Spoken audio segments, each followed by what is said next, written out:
suasana persiapan untuk acara akbar kita. Betul. Nah, bagaimana persiapannya? Ya. Kita lihat bareng-bareng. Ramai banget, banyak makanan.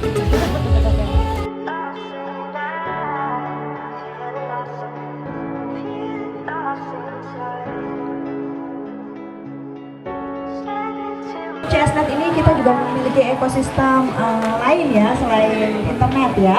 Salah satunya adalah elektronik dan juga make up. Nah, kebetulan saat ini tim kami juga sudah hadir untuk dari elektronik dan make up-nya.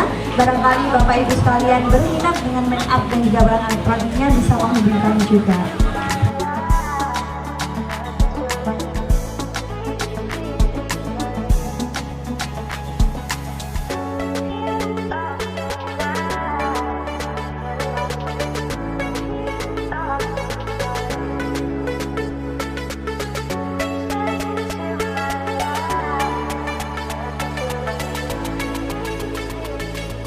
Salam sejahtera untuk kita semua karena kita sudah diberikan rezeki, hidayah serta inayahnya sehingga kita bisa berkumpul di sini dalam acara sosialisasi tentang bisnis jual kembali layanan akses internet dengan fokus topik legalitas usaha jasa akses internet di Indonesia oleh Kominfo dengan tema Stay with us, grow together.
Silakan duduk kembali.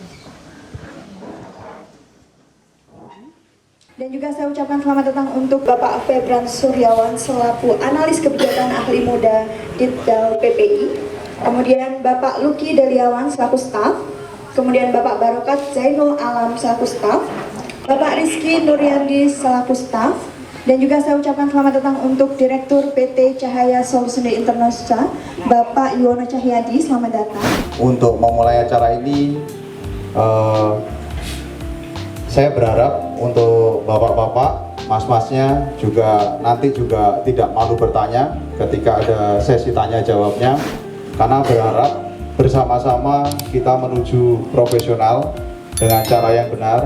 Makanya kami hadirkan dengan ada Pak Febran juga dan tim, dan juga ada direktur kami Pak Yuwono Cahyadi. Kami berharap untuk bapak-bapak sekali lagi ketika nanti ada sesi tanya jawab, apa yang mau ditanyakan monggo, karena tujuan kita menghadirkan ke sini selain ramah tamah juga berharap benar-benar bapak-bapak bersama dengan CSNet untuk jadi lebih baik dan profesional. Ya, terima kasih untuk atas waktunya. Sekali lagi saya sampaikan terima kasih. Sore teman-teman, ada yang dari jauh-jauh dari Jember datang ke sini. Terima kasih atas waktunya. Ada Pak Jimmy, ada yang dari Sanggar juga Pak Medi, ada yang jauh-jauh dari Jakarta, Pak Fibran. Makasih waktunya pada sore hari ini. Ya, kami sosialisasi di sini supaya untuk peraturan, kita tinggal di Indonesia, kita juga warga negara Indonesia, kita pengennya jadi pengusaha yang profesional, mematuhi segala peraturan yang ada di negara ini. Jadi kita harap teman-teman semua di sini juga satu visi, satu misi sama kita, satu frekuensi supaya kedepannya kita juga berjalan lebih enak, lebih lancar. Kami berharap acara ini dapat berjalan sesuai dengan yang diharapkan. Terima kasih. Oke, sekarang sedang ada penyampaian tentang legalitas ISP oleh Pak Febran dari Kominfo. Kita simak bareng-bareng. Yang pertama, pendapatan dilaporkan seluruhnya kepada pihak JSNet. Saya pikir seperti TV kabel. Kebetulan saya pengelola TV kabel di wilayah Jember. Saya Jimmy, maaf perkenalkan. Seperti itu. Jadi kita serahkan pelanggan 1.500 nanti. Mungkin seperti itu, saya tidak tahu, nanti mohon penjelasannya lagi. Andaikan diserahkan semuanya ke pihak penyelenggara atau ISP, bagaimana nanti biaya teknisi saya? Kan lebih banyak. Misalkan di sini hanya teman-teman pakai 3 teknisi, tapi saya pakai 25 teknisi misalkan, dengan pelanggan 1.000 misalkan. Lalu biaya teknis, biaya penagihan, lalu ada pelanggan kami yang gratis seperti bapak saya, ibu saya, anak saya, mungkin siapa. Itu penjelasannya bagaimana? Itu yang pertama. Apa memang harus diserahkan semuanya? Misalkan dapat 100 juta, serahkan semua, nanti saya tinggal. Namanya PNBP bidang telekomunikasi itu nanti CSNet, Pak. Gitu, dihitung dari pendapatan CSNet. Makanya kalau Bapak tidak melaporkan seluruhnya, berat misalnya 100 juta dilaporkan hanya 50 juta, ibaratnya kan ada penggelapan PNBP di situ. Bukan hanya PNBP, saya rasa pajak pun tidak terhitung ya 50 juta. Ya toh? Itu kalau pajak dan PNBP masalah keuangan negara itu sanksinya lebih menyakitkan, Pak. Kalau hukuman badan enak tinggal dijalanin, Pak. Kalau namanya pajak, Bapak boleh tanya deh sama Pak Yono yang pengusaha. Kalau ada masalah pajak, Pak, pengusahanya bisa ditahan, semua rekeningnya bisa dibekukan. Sano toh Pak Yono-nya, pasti kena juga dia nantinya. Gitu loh. Ya, yang kemudian yang kedua tadi apa itu? Izin ya. Izin. Saya sampaikan tadi, Pak, itu perizinannya berbeda. Ini Bapak hanya butuh NIB, nomor induk berusaha, dan sertifikat standar yang sifatnya self-declare. Bapak menyatakan sendiri bahwa Bapak akan mengikuti peraturan undang-undangan, Bapak akan Bapak telah memiliki PKS dengan ISP-nya. Itu persyaratannya. Bapak tinggal klik itu keluar, Pak. Gampang toh, Pak. Jadi sekarang gini deh, jangankan ini, Pak ya. Bapak tahu kan yang pedagang-pedagang yang dapat bantuan sosial ya, yang di pasar, persyaratannya apa, Pak? Punya NIB, Pak. Menengah rendah resikonya, Pak. Makanya Bapak nggak perlu izin dalam hal perizinan yang harus diverifikasi dan dievaluasi Kominfo. Bapak hanya butuh NIB dan sertifikat standar yang tidak melalui verifikasi dan evaluasi. Sifatnya Bapak pernyataan mandiri, tinggal klik saya setuju gitu doang. Gak susah ya, Pak ya. Tadi makanya saya bilang 15 menit, Pak, selama Bapak modalnya KTP sama NPWP. Jadi hari ini saya mau tanya dulu deh, yang di sini yang belum punya NIB dan sertifikat standar, coba saya mau tahu, tunjuk tangan aja nggak, Pak? Nggak apa-apa. Aman, tenang aja, nggak apa-apa. Masih ada atau beberapa. Nanti kan setelah saya selesai memberikan materi dan memberikan jawaban ke teman-teman, kan ada acara dengan CSNet ya. Silahkanlah konsultasi. Itu butuh cuma 15 menit, asal punya NPWP ya. Kalau KTP saya yakin punya semua lah, tapi NPWP itu biasanya atau the bisnis Bapak dengan Pak Yono ya, saya dengan CSNet ya, itu silakan. Tapi akibat dari beli dahulu itu PPN-nya jadi 2 kali, walaupun besarannya dihitungnya berbeda ya, karena ada penjualan di awal, CSNet jual ke Bapak itu kena PPN, kena PNBP, kemudian Bapak jualan dibukukan kena PNBP dan PPN juga. Silahkan cari formula bisnis. Nanti saya yakin Pak Yono udah mikirin lah supaya tidak terjadi double PPN dan PNBP. Ada strategi Pak Yono. Kita itu sudah mengingatkan rekan-rekan untuk mengurusin masalah perizinan. Nah, tiba-tiba ada rekan-rekan ini menggunakan frekuensi yang tidak sesuai dengan Kominfo. Tapi dari kita ini tidak tahu, karena tidak disampaikan. Nah, itu bagaimana? Ya itu Pak, susahnya punya mitra itu harus mengendalikan banyak mitranya toh ya. Gitu.